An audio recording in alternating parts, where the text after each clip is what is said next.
Hello everyone, my name is Jura and welcome to my channel. Today we're gonna make a review of this microphone and an unboxing. So I bought this microphone, this is a Genesis Radium 300 XLR condenser microphone, and I bought it in case of, the recording and maybe doing some audio stuff. This is a quote-unquote studio/streaming microphone. Today I will do a unboxing of this. This is very good, as you can hear. So yeah, let's move on to the video. So on screen you can see all the boxes and all that we are gonna unbox today. There's quite a lot of stuff, not a lot of specifications to say, but it is a lot, let me say. So we're gonna start with the Genesis microphone, then we're gonna unbox the interface, and then we're gonna unbox the Behringer C1U microphone, and with all the cables and everything included. So let's move on to that.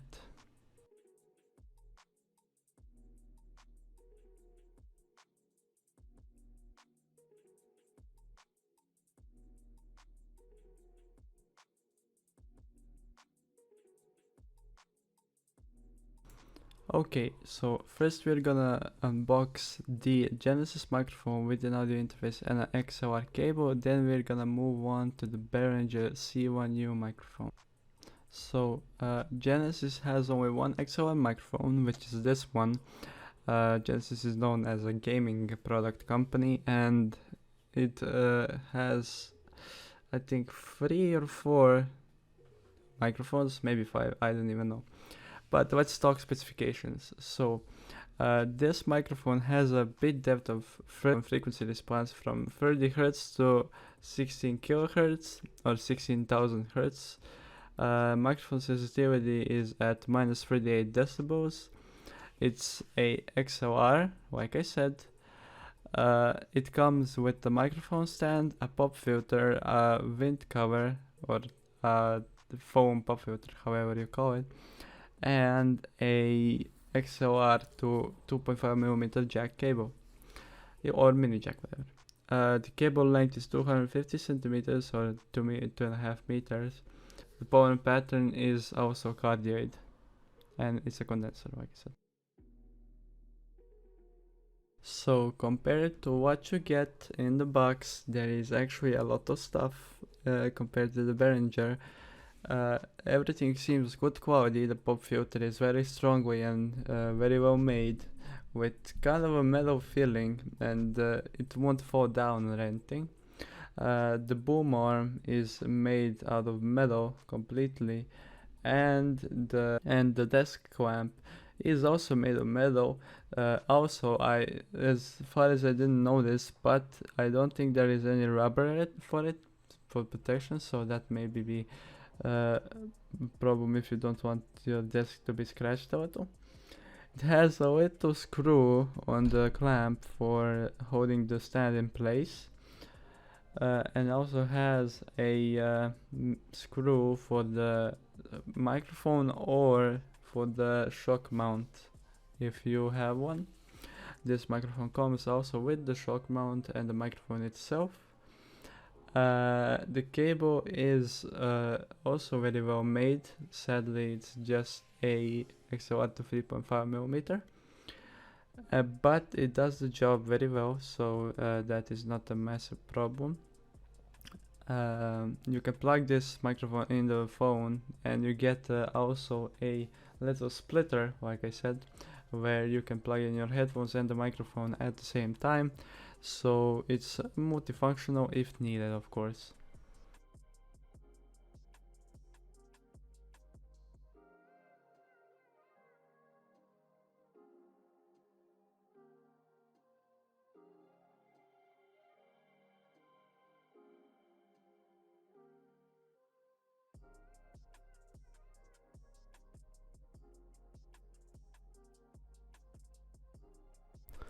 Now, talking about the microphone itself, the only note I really have in the opinion is the body is a little bit plastic, a little bit metal, which is not a big problem for me, and for some reason the microphone wasn't screwed a little on the bottom.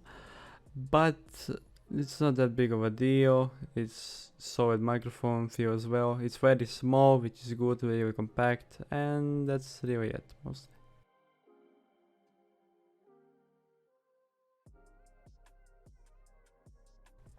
Now, talking about the audio interface. The audio interface has from features, it records at 16-bit at 48 kilohertz. It's a USB stereo interface. It has two XLR ports, a TRS combo input, and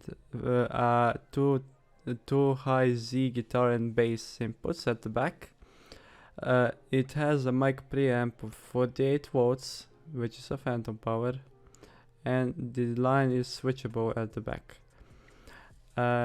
It has also an adjust headphone output or a dial, and has a signal and peak LED that lights up green if it's normal. It lights up orange or reddish if it's too high, if you're peaking.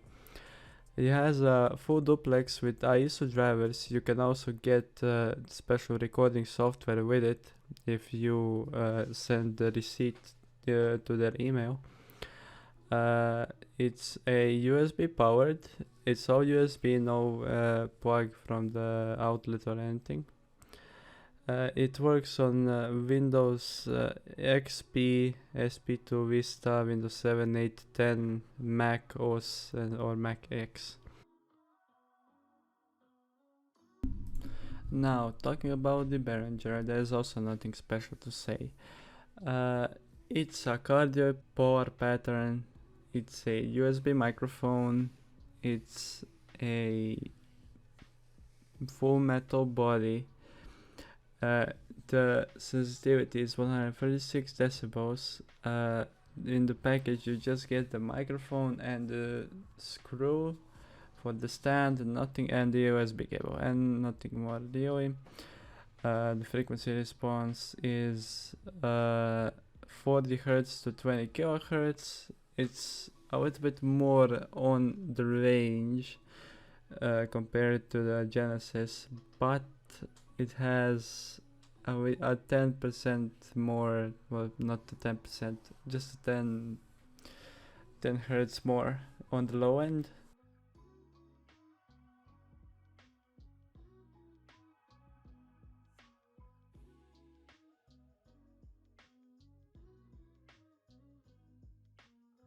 Now, comparing the microphones side by side, the Behringer is, like I said, made full out of metal.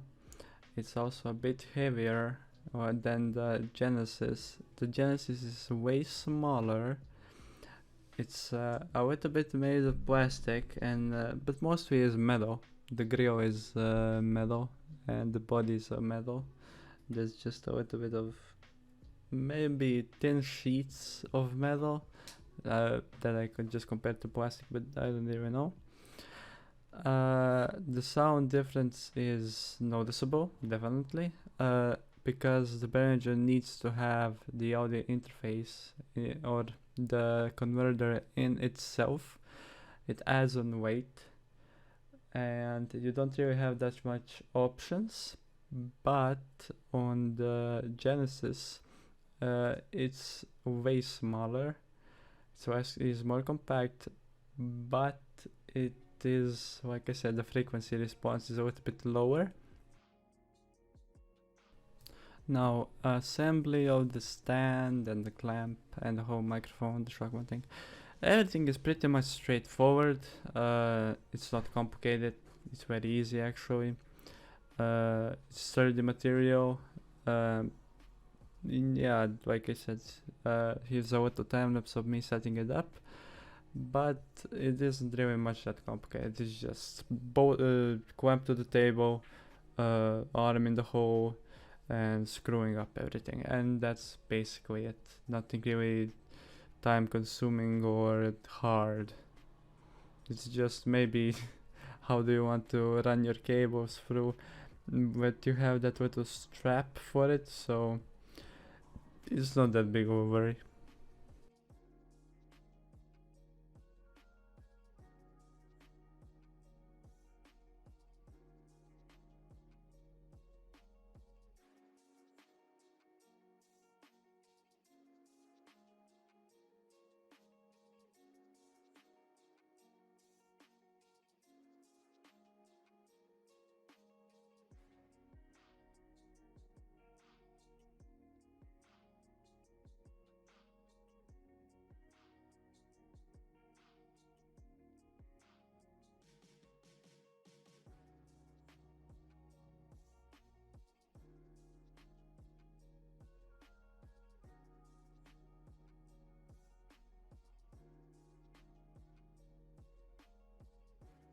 Now I'm gonna play you some audio differences between the Genesis and the Behringer, so hopefully you guys will hear some of the difference that is there. This is me talking to the microphone from about 4 for about a hand away, from a hand length away, and this is at gain at 100%. I'm talking with the original cable hooked up directly to my motherboard. So yeah, this is without any effects, and as far as I can see, I peaked a little. That's what I did noise, but this is without the effects. This is the same microphone, the Genesis, but this time with effects I put noise reduction, and I think I maybe put a little bit of EQ, and that's mostly it for now.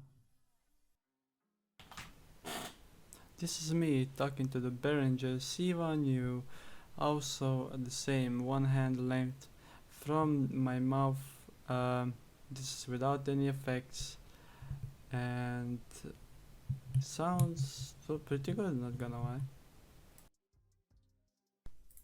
This is me now talking to the Behringer C1U. Right here I will apply noise reduction and EQ, same way I did with the last microphone, and let's spot the difference. So this is a test of a Genesis microphone with the XLR cable and an audio interface, and I turned my fan in the background. So actually, when I heard it before, it actually did quite a very well job preventing the background. It's not that heard much. It won't pick up that much unless it's on like my fan right now. And if you have an audio interface and the right stuff, this microphone can sound good. I can even apply even a little bit of EQ and maybe just a tiny bit of noise reduction. It's barely needed if you have something behind. So yeah, this is a solid bang for the buck, sure. Okay, so what's my opinion on this microphone? Well, what you get, this microphone is really a bang for the buck. Now I'm recording on OBS with the microphone, and the only filters I have is EQ and compression. But that doesn't even make a noticeable difference. Everything in my background is turned off. My room is not that really isolated. This all is basically hard styrofoam in blue color. But like I said, if it's not perfect, you can still a little bit tweak the background noise here and there, and if you get too close you'll hear distortion. But if you give it enough space, if you know how to tune the audio interface properly and settings, and stand far, give it enough, this microphone can sound really good. Also, compared to the Behringer, yeah, Behringer sounds good because in the test when I did without the interface, it sounded probably trash because it had to use the power from my motherboard. If you get a USB sound card and plug it, then it will sound a little better, but it will be good enough. Of course, you can always upgrade to an audio interface and get amazing results, as you can see. Now, what do I think about this microphone? Should you sell? Should you buy it? Should you avoid it? Should you shortlist it maybe or something? If you are starting, and if you are like me, starting and doesn't have a lot of experience and doesn't have that much to waste on the equipment, I say you should buy this because yeah, I'm lucky. I got the audio interface earlier, and if you find them for cheap, you can get something. And if you get an interface also, you don't need to buy new interfaces for new microphones. I can just sell this one, get the new one, and that's basically it. You get a lot for a little price. It's not that much. Here it's, how would I say, it's like 30 to 50 bucks, I think. I'm living in Croatia, so I don't use dollars, but this is a solid thing. But yeah, hope you guys enjoyed. This is a little short video about me, you know, unboxing and stuff, and a little comparing. I'm really happy I got this now, because compared to the Behringer, I do not have that much background noise problems, and my voice sounds so better with this and the interface. Yeah, the interface could be better. It's only 16-bit instead of 24 like the Scarlett Solo, but it does the job. That's all I need, to be honest. So yeah, I hope you guys enjoyed. Leave a like, share the video, and yeah, that's it. You heard it yourself, and yeah, I recommend this to your friends if they are having problems with audio stuff. And see you in the next video. Bye bye.